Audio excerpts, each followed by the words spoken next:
Vaina chuan guitar lesson thar kan zir ho lenga vaina kan zir ho le tur chu leski hai pin zan thiang ti hla sakha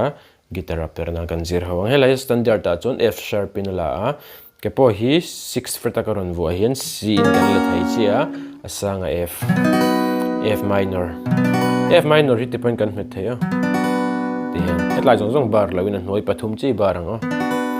chuan minor a hian D minor a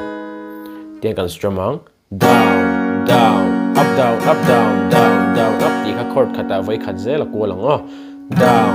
down up down up down down down up down down up down up down down down up down down up down up down down down up down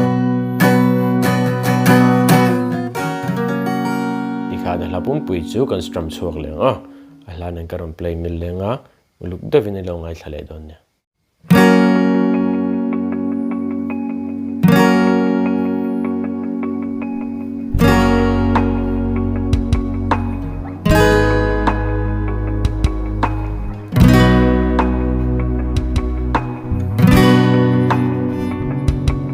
dần thiên